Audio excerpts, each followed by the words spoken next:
Back for another edition of In the Huddle. Carl Dukes, put him up, along with my man Brian Baldinger, and of course Jason Lock-on-4 are part of this podcast as well. Guys, we talk all things NFL. We invite you to follow us and, of course, like us on social media. You can watch us on YouTube at In the Huddle Pod and check us out each and every week. Baldy, we come back.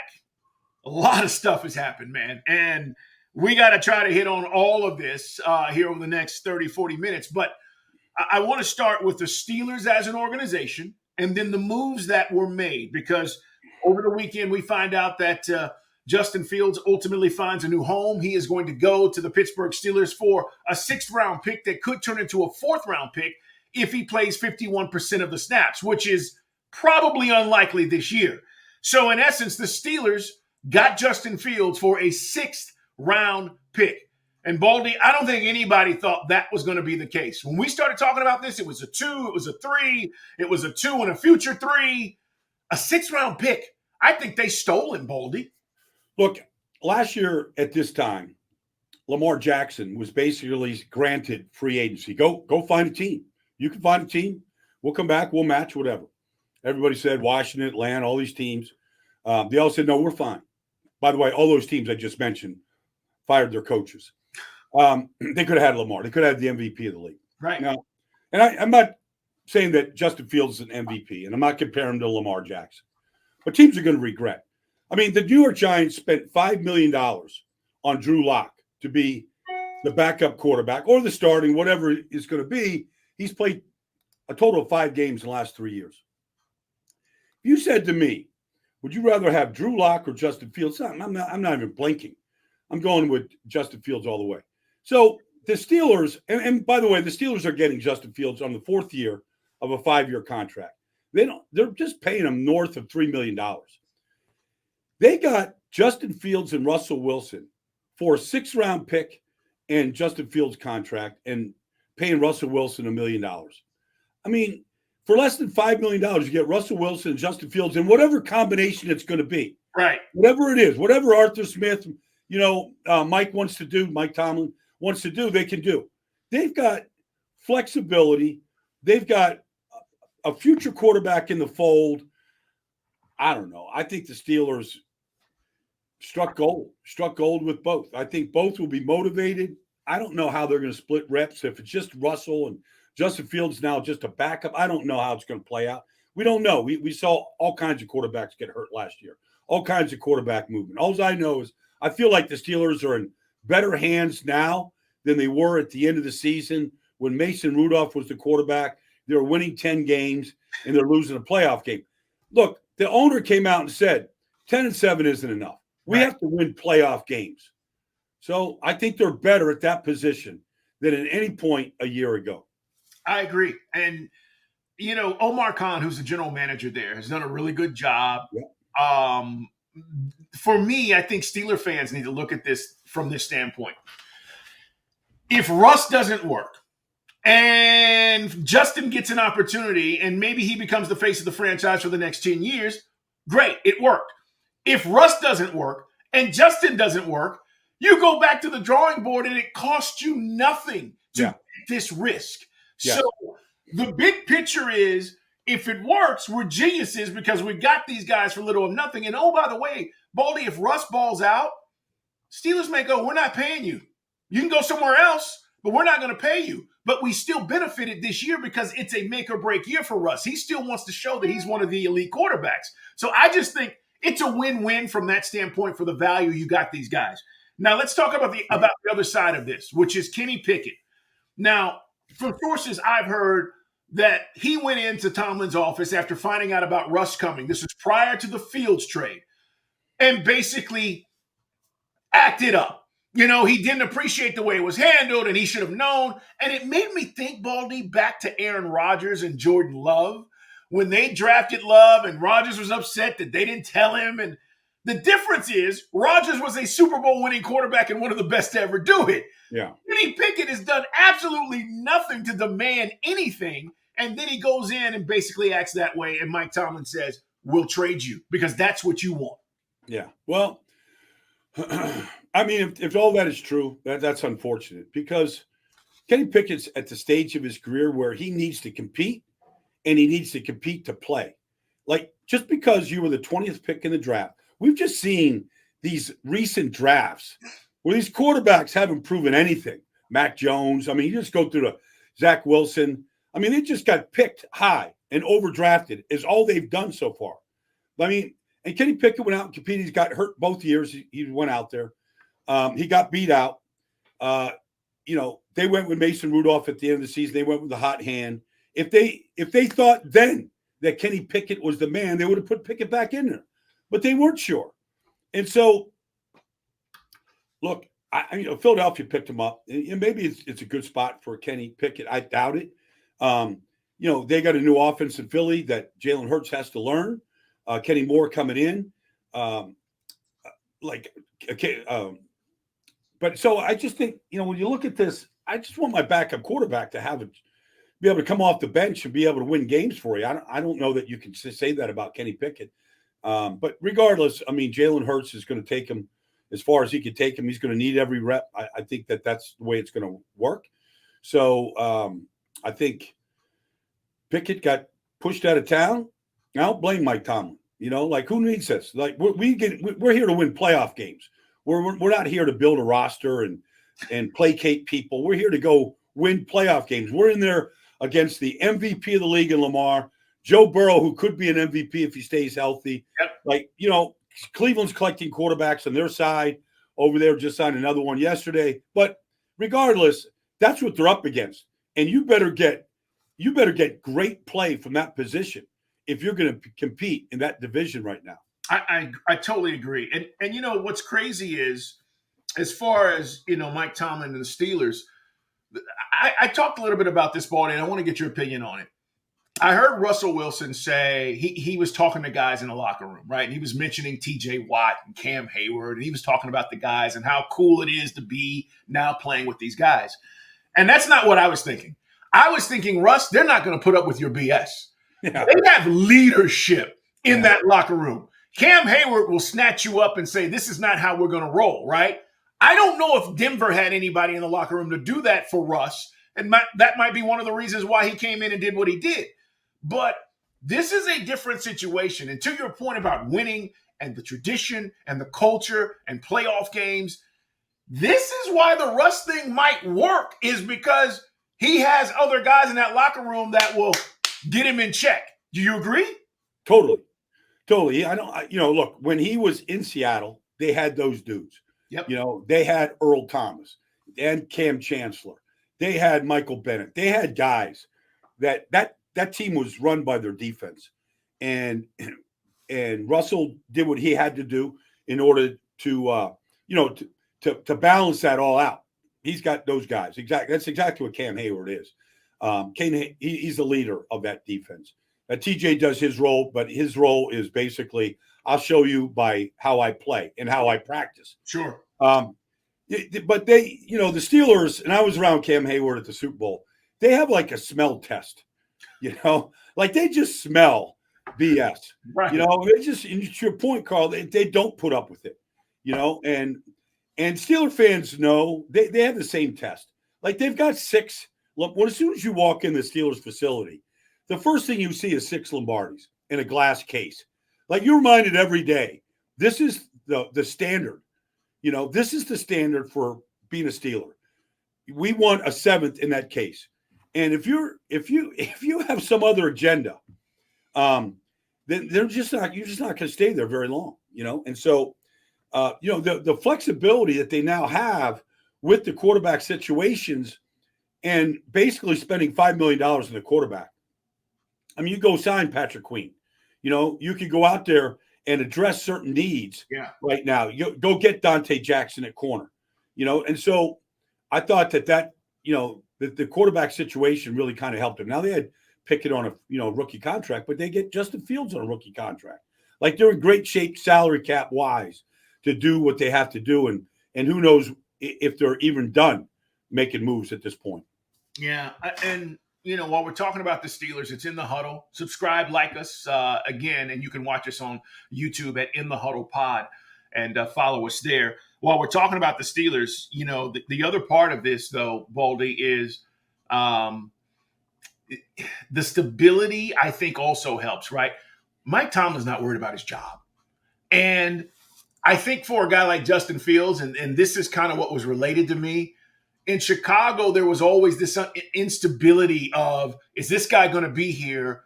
What happens next season? What happens next game? Because you go through the Matt Nagy and then Eberflus, who might not be there next year, regardless if they draft Caleb Williams, because of how things may play out.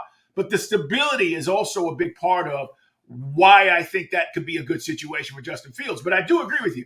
The only way you get better is to play. So the backup thing, I'm not sure about.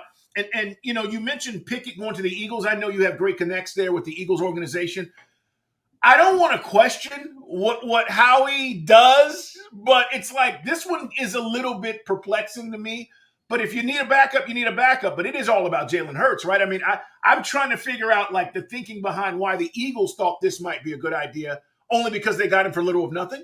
Well, they have been since Howie's been there, since Andy Reid was there, coming out of Green Bay. They've always believed in collecting quarterbacks. And so they collect them, they trade them, they play them, they cut them. I mean, you just go through the history. Now, this is the latest. It doesn't cost him anything. Yeah. Kenny Pickett's on a rookie contract. He's got his signing bonus. He can learn the offense along with Jalen. I like to have – and he's not going to challenge, really, Jalen. It's Jalen's team. It's Jalen's offense. He's going to get every rep he wants to get, and Kenny Pickett will get whatever leftovers there are. But, like, for both these guys, both Pickett and Fields, here's what I would do, and here's what I would tell them if I was the head coach. Both guys, you're going to get a chance to run the scout team against talented defenses. Go ball out. Go make it difficult. Go show TJ Watt what I can do. Go show, the guys in Philadelphia. Go show, Darius Slay. Go make it difficult on Slay. Go out there and throw these balls on timing with accuracy and get their attention. I would go and take advantage of every single chance I get in a scout team drill to go carve up those defenses. It's a great point. Baldy, when we come back, we are going to talk about the Super Bowl champions and how they have improved again. We'll get to that coming up next on In the Huddle.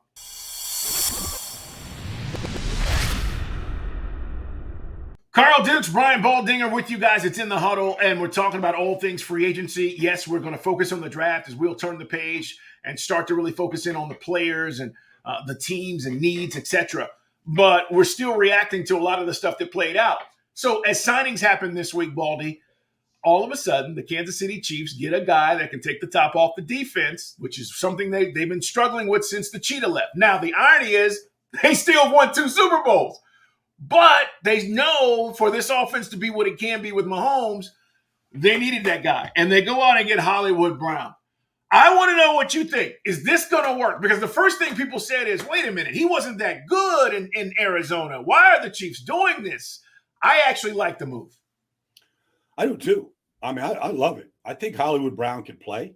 When he was with Lamar in Baltimore, he was that guy day one. He caught 3 touchdown passes in the first game against Miami. But, when you got a coaching change and you got GM changes in Arizona and Kyler gets hurt, and you're just playing quarterbacks, guys off the street, guys that just got signed. I mean, you're just not going to fit in. What is the offense? What is my role? What is my routes? When I look at the game plan on Wednesday, what are my plays? Well, you're going to know all that in Kansas City. And so, look, Marcus Valdes-Scantling had a role. He played pretty good in the postseason this year. But this is a more polished player. This is a better player. He doesn't have the size that MVS had, but he knows how to get open, and he can flat out run by people. And I just know, Andy, when you get a guy with that kind of speed, Andy will draw up plays and concepts to take advantage of that speed. It might open up things for Travis Kelce. It might open things up for Rashee Rice, but he's going to have a role. And the one thing about playing with Mahomes is, literally from day one when he came to Kansas City, Andy said, nobody has the eyes of Patrick Mahomes. He's a hawk. If you're open and from anywhere on the field, Mahomes is going to find you. So there's going to be plays where, like they did with Tyreek, it might not even be a design play. But when things break down and you go vertical, they got a quarterback that's going to find you. Baldy, have you talked to Big Red, by the way, since the Super Bowl win? Have you had I haven't talked to Andy. Yeah, I was curious if you had, and people were talking about, remember at the end of the season retirement, we were like, that's crazy. He's not going anywhere. And he's not. So, this would be the people that were speculating that don't know Andy. Like, this is what Andy does. Like, nothing is more fun for Andy than to sit down in his office. But even right now, the draft, like, I remember his first draft in Philadelphia, just to share a quick story. Sure. They drafted Donovan McNabb. That was his first pick. But in that draft, 6 guys went in the first round. Culpepper, all these different guys went that year.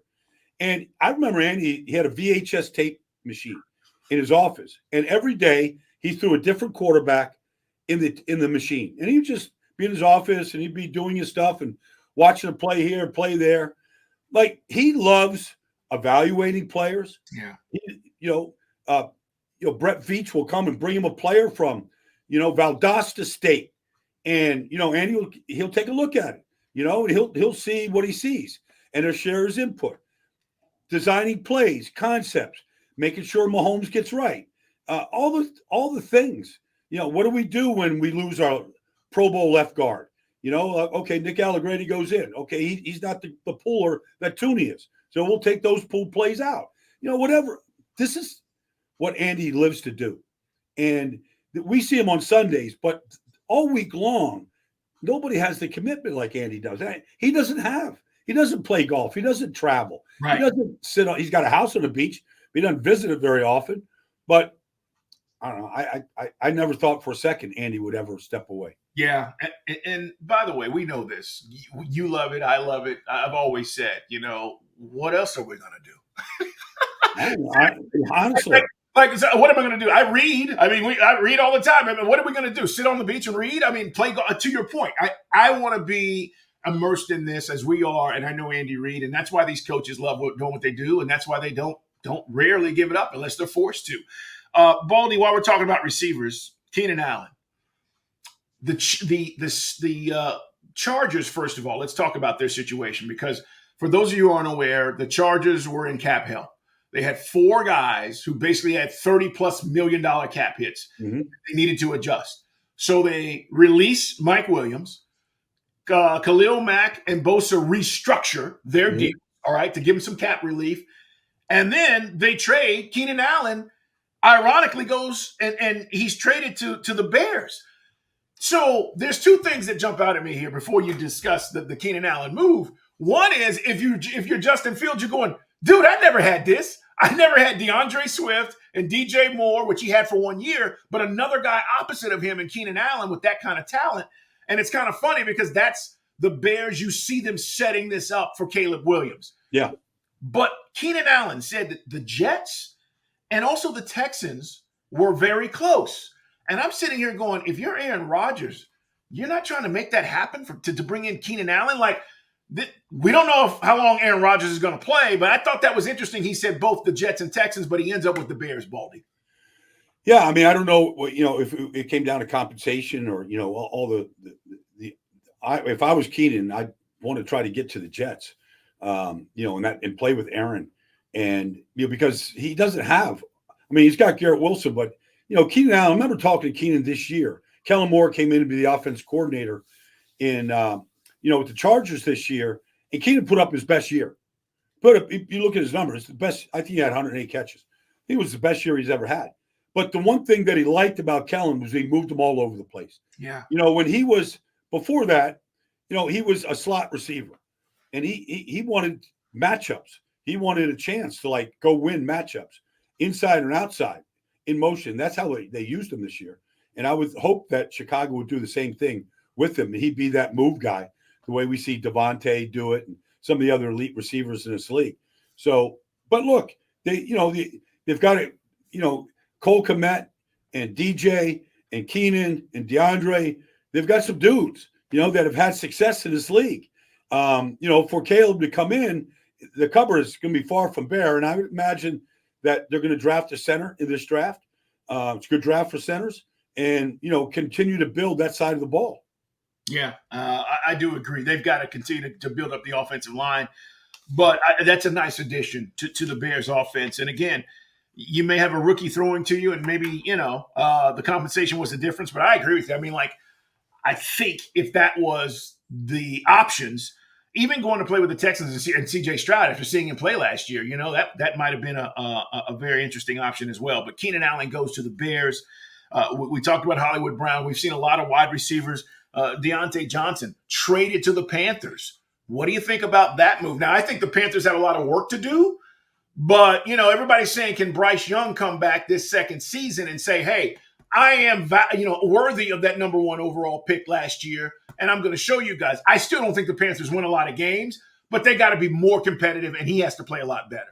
Well, basically, Bryce Young threw to Adam Thielen last year in every situation, and they really didn't have anything close to a number 2. They got guys that were on the roster that played, but they didn't have anybody that could go out and really win one-on-ones.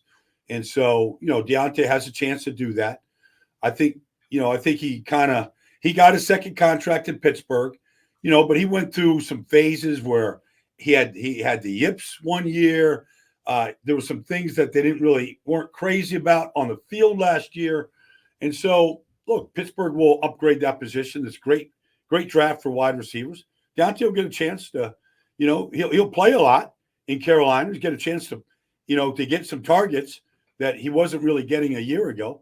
And maybe that would be a good spot for him right now and start building a relationship with Bryce Young. Yeah. I can't wait to see how the draft plays out again. And for Carolina, remember, they gave up that pick. They gave up this year's pick to get that last year. And so they're kind of, out there trying to figure some things out until they can get some picks back and, more importantly, get under the cap in a situation where they can be a real spender in free agency maybe next year or the year after. All right, we're coming back. The best ever? Maybe he is. We'll tell you about it coming up on In the Huddle.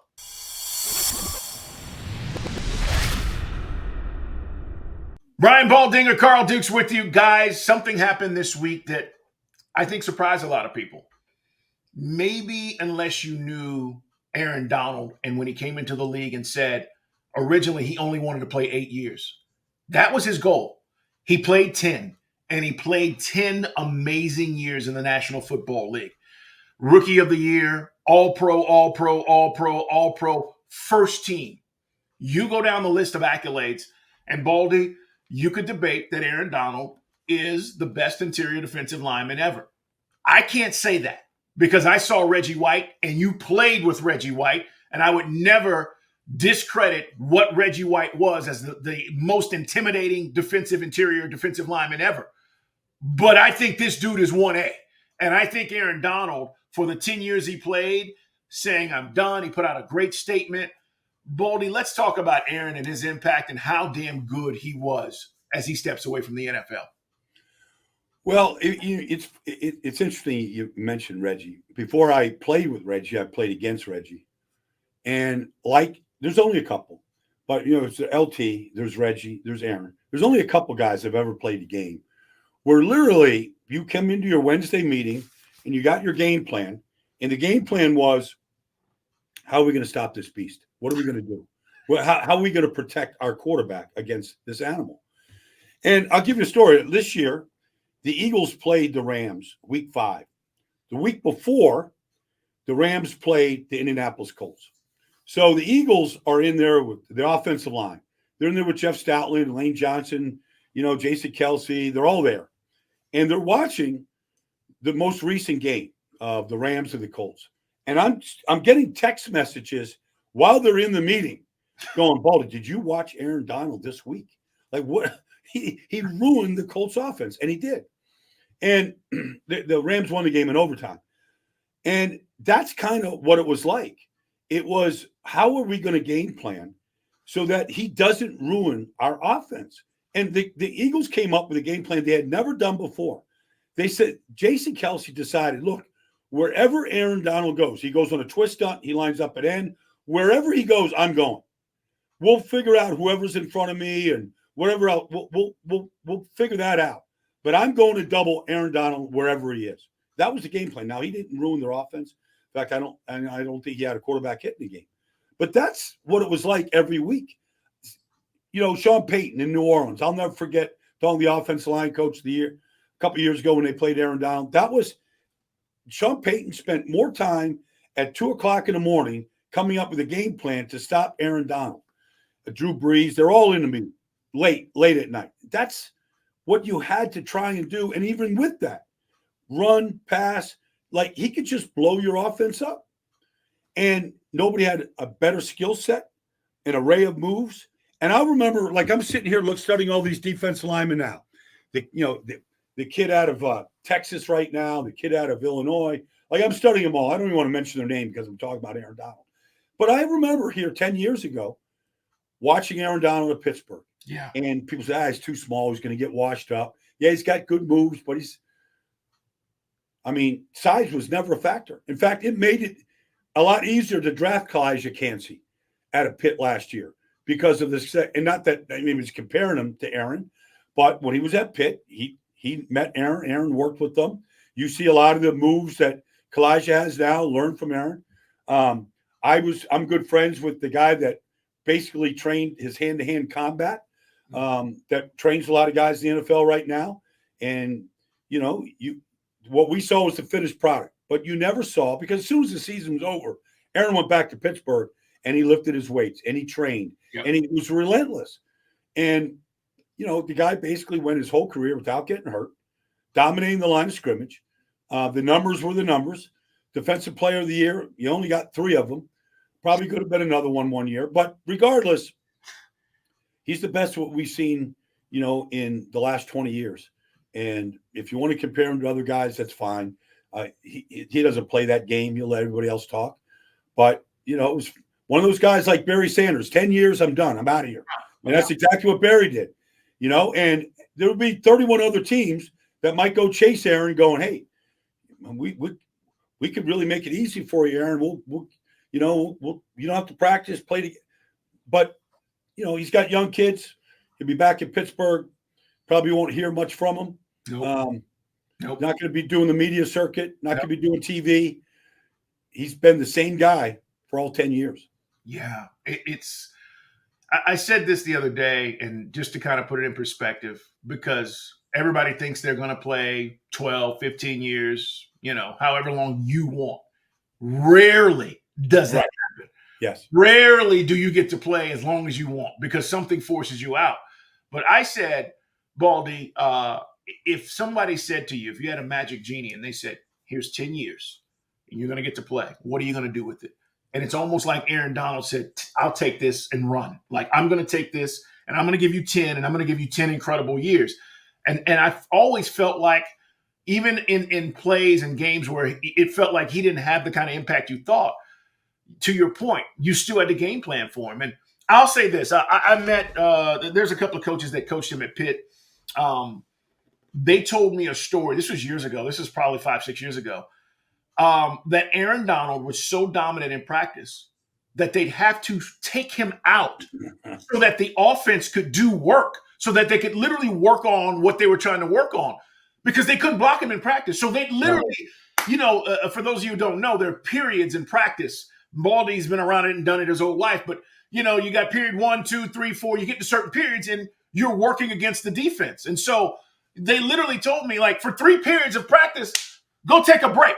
They tell him, just get on the sidelines, because he was so disruptive in practice, Baldy. And so that is how he practiced. And this is what I'm getting to. For everybody out there who always talks about these great players and how blessed they are with ability and talent, and Baldy, we've seen it 300 million times. But the guys that are really special practice that way. They practice like that. And that is how he went about his business. Well, so, you know how, like, the storytelling, one story triggers another story. So I'm out in Napa. The Raiders are scrimmaging the Rams. This is like 4 years ago. So Warren Sapp is out there. I'm out there, like, me and Sapp are, we're kind of watching this thing. So we just want to watch Aaron, So Aaron, it's full. These teams don't like each other. Sure. This is the Raiders and the Rams, So literally Aaron is doing exactly what you said. He's going full speed in every drill. So inevitably, Aaron starts the fight.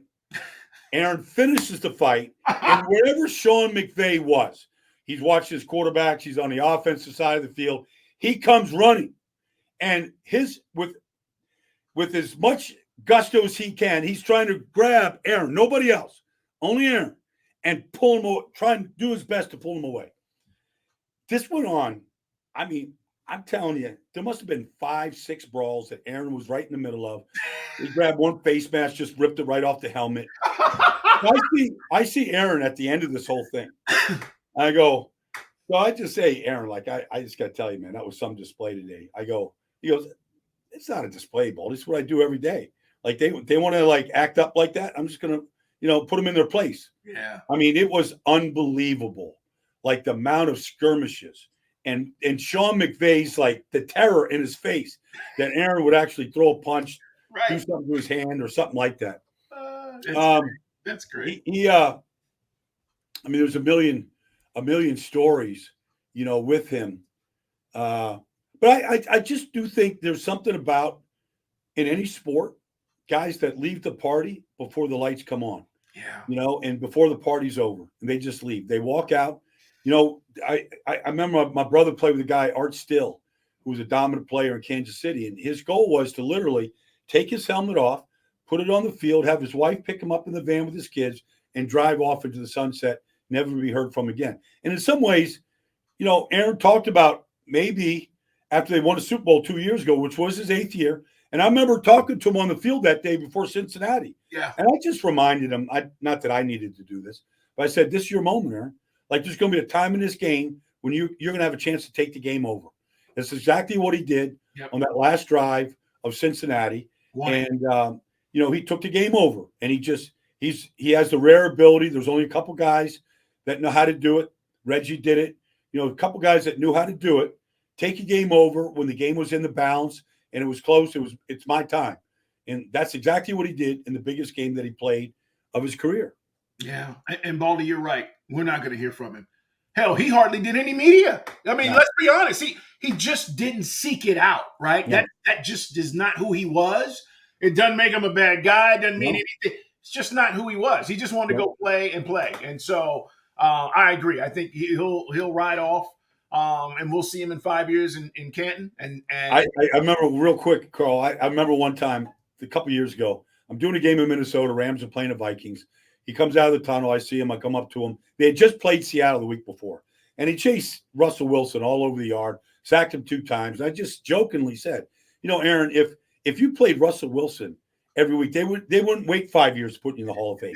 They just put you in the Hall of Fame. Like, nobody. Like, I mean, if you ask Russell right now, who's in his nightmares at night, it's Aaron Donald. Like, their same division all those years, twice a year. I mean, he just harassed Russell Wilson like nobody's business. Yeah, and we're going to leave it there because it's a great player to be talking about, and certainly we wish him all the best. And I'm sure at some point we'll run back into him.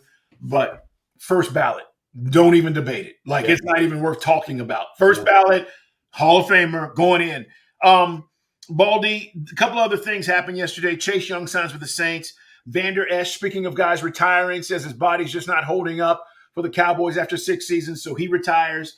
But, the movement is still going on. But, guys, this is when things start to really get interesting as teams start to break down what they really want to do in the draft, how they want to go about it, and the players that they're looking at. And what you think, we said this last week, what you think is going to happen probably won't. So we're going to start getting into all of those things as we turn the page, get into April, and start talking about the draft, which is now about a month away. So, we're about a month out here next week. And, teams they'll start to really hone in on what they're looking at, Baldy. And I think, everybody thinks 3 quarterbacks taken in the first top 3. It still may happen. It's likely, but it may not. And so there's still things that could play out between now and then. So we're just going to have to wait and see. But I can't wait to start hearing more about what you think about certain players, and we'll get into specifics here over the next few weeks. Well, Minnesota collected a draft pick, first-round draft pick last week. And so they now have, 2 picks where if they need to trade up, if they want to go get one of the quarterbacks at the top of the draft, they might have the flexibility to go do it. So we got trades coming. It's going to happen. There's going to be movement. Chicago trade their number 9 pick for more picks. Like all these things are on the table right now. And that's the game that we're in right now is people really begin. The pro days have begun, Carl. Yes. So we're going to look at, some of the players that didn't test at the combine. They're waiting for the pro day, including Caleb Williams. We're going to get a chance to really kind of look at some of these guys up close here over the next couple of weeks. No doubt. Well, guys, we expect you to be here. Like us, tell your friends, and of course, subscribe. It's In the Huddle Pod on YouTube, and we will talk to you guys very soon. Make sure that you stay up on everything that's going on and subscribe and like us, guys. Thanks again for being here. Baldy, have a great day. Yep. See you, Carl. Take care.